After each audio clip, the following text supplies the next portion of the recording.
नमस्कार दोस्तों, आप सभी का स्वागत करते हैं हमारे चैनल पश्चिम बंगाल न्यूज की ओर से। देर ना करते हुए चलिए जानते हैं पश्चिम बंगाल की ताजा खबरें। अगर आपने अभी तक हमारा चैनल को सब्सक्राइब नहीं किया है तो जल्दी से सब्सक्राइब और वीडियो को लाइक करें ताकि हमारी सारी खबरें सबसे पहले आप तक पहुंच सके। और वीडियो को कहां से देख रहे हैं कमेंट में जरूर बताएं। ममता बनर्जी ने दी महाशिवरात्रि की शुभकामनाएं, कहा शिव मंदिरों का कराया रिनोवेशन, विपक्ष ने बोला हमला। पश्चिम बंगाल की मुख्यमंत्री ममता बनर्जी ने प्रदेश के लोगों को रविवार को महाशिवरात्रि की शुभकामनाएं दीं। उन्होंने कहा कि उनकी सरकार ने पिछले 15 वर्ष में धार्मिक सद्भाव बनाए रखने और सभी समुदायों के उपासना स्थलों के जीर्णोद्धार के लिए लगातार प्रयास किए हैं। ममता बनर्जी ने सोशल मीडिया प्लेटफॉर्म एक्स पर एक पोस्ट किया। इसमें कहा कि बंगाल में विभिन्न धर्मों के शांतिपूर्ण सह अस्तित्व की समृद्ध परंपरा रही है। उन्होंने कहा कि इस विरासत को बरकरार रखने के लिए उनकी सरकार ने पूरे राज्य में धार्मिक स्थलों के पुनरुद्धार और विकास का कार्य किया है। बांग्लादेश इलेक्शन 2026 के बाद बॉर्डर पर बदला समीकरण, सिलीगुड़ी कॉरिडोर पर शुभेंदु अधिकारी की चेतावनी। बांग्लादेश में 2026 के आम चुनाव के बाद बदले राजनीतिक हालात को लेकर पश्चिम बंगाल की सीमाओं पर भाजपा ने नई बहस छेड़ दी है। पश्चिम बंगाल विधानसभा में नेता प्रतिपक्ष शुभेंदु अधिकारी ने दावा किया है कि सीमा पार के राजनीतिक घटनाक्रम का असर राज्य के संवेदनशील सीमावर्ती इलाकों और खास तौर पर सिलीगुड़ी कॉरिडोर पर पड़ सकता है। उन्होंने इसे बदला हुआ भू राजनीतिक परिदृश्य बताते हुए कड़ी सतर्कता की मांग की है। भाजपा नेता ने सोशल मीडिया प्लेटफॉर्म एक्स पर पोस्ट करते हुए दावा किया कि बांग्लादेश चुनाव में जमात-ए-इस्लामी ने 68 सीटों पर जीत दर्ज की है, जो पश्चिम बंगाल की सीमा से सटे जिलों के सामने स्थित हैं। बेरोजगारी भत्ता पाने के लिए युवाओं की लंबी कतार, भाजपा ने ममता पर लगाया नौकरी खत्म करने का आरोप। बंगाल सरकार की ओर से लोक कल्याणकारी योजनाओं के लिए आवेदन जमा करने का काम शुरू हो गया है। लक्ष्मी भंडार सहित युवा भागीदार परियोजना के लिए लोग आवेदन कर रहे हैं। जिला प्रशासन ने इसके लिए विभिन्न जगहों पर शिविर का आयोजन किया है। रविवार सुबह से ही शिविर में बेरोजगार युवाओं की लंबी कतार देखी गई। इनमें से कुछ ने एमए, कुछ ने बीए बीएसएससी की डिग्री हासिल कर चुके हैं। विपक्ष ने इस बेरोजगारी भत्ते की आलोचना की है। वहीं महिला एवं बाल कल्याण मंत्री शशि पांजा ने कहा है कि ममता बनर्जी ने युवाओं का दर्द बांटा है। बंगाल में बिहार से ज्यादा कटेंगे वोटरों के नाम, जाने किसको होगा फायदा। पश्चिम बंगाल में एसआईआर का काम अब अंतिम चरण में है। 28 फरवरी को चुनाव आयोग वोटरों की फाइनल लिस्ट जारी करने वाला है। पश्चिम बंगाल में इस बार 50 लाख से अधिक वोटरों के नाम वोटर लिस्ट से बाहर किए जाने की बात कही जा रही है। हाल ही में संपन्न हुए बिहार विधानसभा चुनाव से ठीक पहले वहां हुए एसआईआर में 48 लाख वोटरों के नाम काटे गए थे। अब पश्चिम बंगाल में भी बड़े पैमाने पर छंटनी की आशंका है। आंकड़ों के अनुसार 2024 के लोकसभा चुनावों की तुलना में मतदाताओं की संख्या में 68 लाख, लगभग 9% तक की गिरावट आ सकती है। चुनाव आयोग और बंगाल सरकार के बीच लेटर वॉर जारी, सीईओ ने लिखा एक और पत्र। बंगाल में एसआईआर को लेकर कई जिलों में सुनवाई समाप्त हो गई है, लेकिन विवाद का समाधान नहीं हुआ है। चुनाव आयोग ने राज्य सरकार की ओर से भेजे गए अधिकारियों की सूची को महज अंक करार दे रहा है। आयोग का कहना है कि राज्य सरकार ने उसे अब तक कर्मचारियों की जानकारी नहीं दी है। इस संबंध में चुनाव आयोग ने राज्य सरकार को फिर से एक पत्र भेजा है। समूह बी माइक्रो ऑब्जर्वरों की सूची सीईओ कार्यालय ने अब राज्य सरकार से जानकारी मांगी है। सुप्रीम कोर्ट के आदेश के बाद राज्य सरकार ने जल्दबाजी में 8,505 लोगों की सूची भेजी, लेकिन आयोग का दावा है कि उन कर्मचारियों के बारे में कोई जानकारी नहीं दी गई।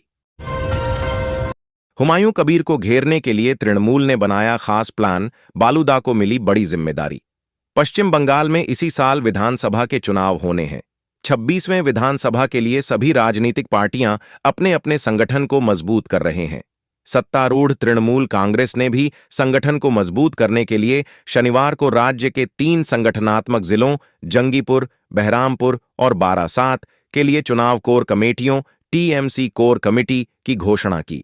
इनमें से हाबरा विधायक ज्योतिप्रिया मल्लिक को बारासात कोर कमेटी में संयुक्त संयोजक की जिम्मेदारी दी गई है। ज्योतिप्रिया मल्लिक को यह जिम्मेदारी मिलना उनके पुराने भरोसे का पुरस्कार माना जा रहा है। बंगाल की खाड़ी में 48 घंटे में बनेगा लो प्रेशर एरिया। जाने कैसा रहेगा आज का मौसम। बंगाल की खाड़ी में अगले 48 घंटे में निम्न दबाव का क्षेत्र लो प्रेशर एरिया बनता दिख रहा है।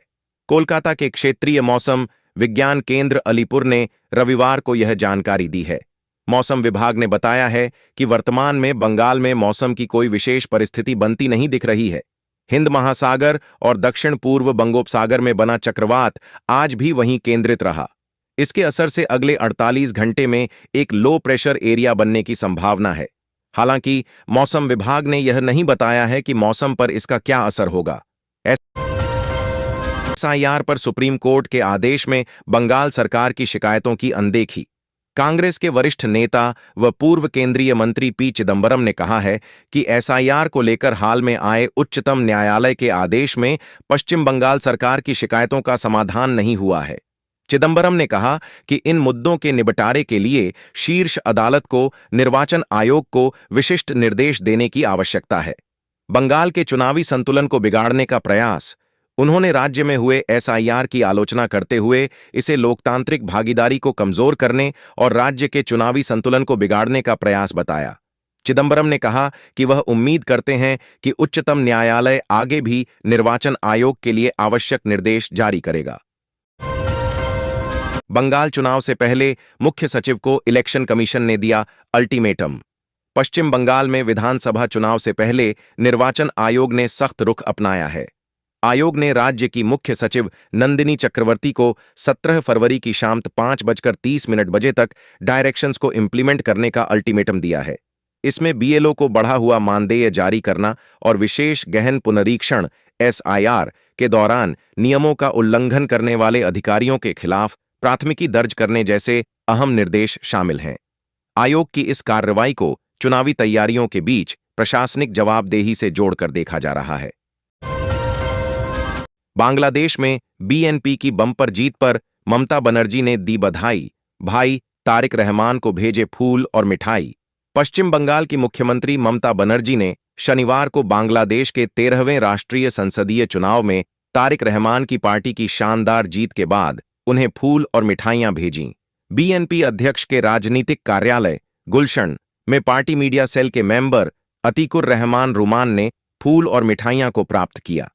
ममता बनर्जी का ये कदम न केवल चुनावी जीत पर बधाई है, बल्कि दोनों देशों के बीच सांस्कृतिक और भौगोलिक निकटता को मजबूत करने का प्रयास भी दिखाता है।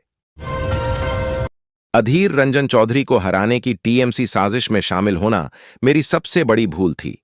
हुमायूं कबीर। जनता उन्नयन पार्टी के संस्थापक हुमायूं कबीर ने शनिवार को दावा किया कि बंगाल के पूर्व प्रदेश कांग्रेस अध्यक्ष और 5 बार के लोकसभा सांसद अधीर रंजन चौधरी को 2024 में बहरमपुर लोकसभा क्षेत्र से हराने के लिए तृणमूल कांग्रेस की साजिश का हिस्सा बनना उनके जीवन की सबसे बड़ी गलतियों में से एक थी।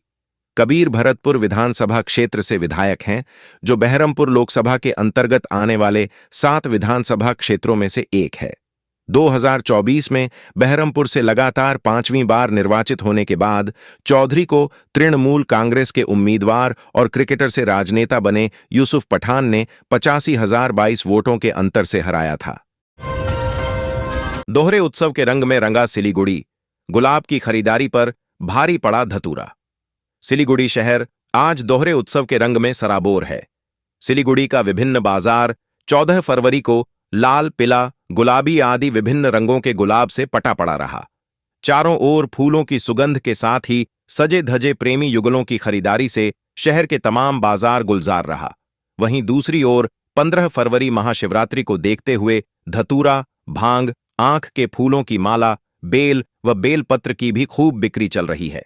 विधान मार्केट में सड़क से लेकर फूलों की दुकानों तक खरीदारों की भारी भीड़ जुटी है। यहां युवा से लेकर बुजुर्ग तक हर कोई महाशिवरात्रि की तैयारियों में जुटा है। बांग्लादेश में तारिक रहमान के शपथ ग्रहण में पीएम मोदी नहीं होंगे शामिल, ओम बिरला करेंगे प्रतिनिधित्व। भारत की ओर से प्रधानमंत्री नरेंद्र मोदी बांग्लादेश में नई सरकार के शपथ ग्रहण समारोह में शामिल नहीं होने वाले हैं। उनकी जगह लोकसभा स्पीकर ओम बिरला जाएंगे।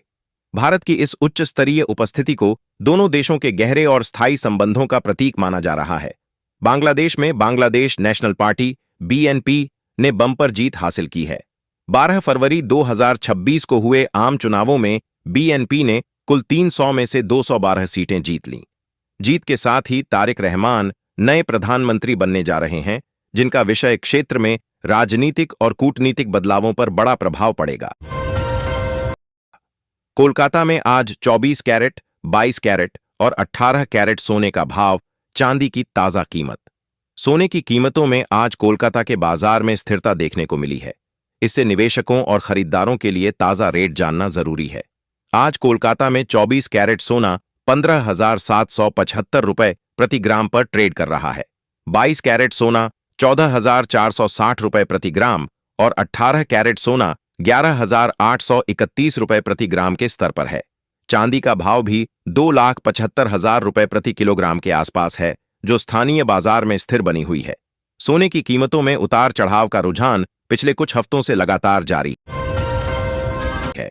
बंगाल में एसआईआर प्रक्रिया में कट सकते हैं 68 लाख से अधिक वोटर का नाम, ड्राफ्ट से करीब 10 लाख की बढ़ोतरी। बंगाल में मतदाता सूची के विशेष गहन पुनरीक्षण एसआईआर की प्रक्रिया के तहत 68 लाख से अधिक नाम कट सकते हैं। अंतिम मतदाता सूची आगामी 28 फरवरी को जारी होने वाली है। बंगाल के मुख्य चुनाव अधिकारी के कार्यालय के सूत्रों ने बताया कि मसौदा मतदाता सूची में 58 लाख से कुछ अधिक नाम कटे थे। एसआईआर की सुनवाई के बाद इसमें करीब 10 लाख की बढ़ोतरी हो सकती है। बंगाल में 27 अक्टूबर 2025 यानी एसआईआर की प्रक्रिया शुरू होने से पहले तक मतदाताओं की कुल संख्या 7,66,37,529 थी। मतदाता सूची गड़बड़ी पर 17 फरवरी तक करें कार्रवाई। चुनाव आयोग ने बंगाल की मुख्य सचिव नंदिनी चक्रवर्ती को अपने निर्देश के पालन के लिए 17 फरवरी को शाम 5:30 तक का समय दिया है।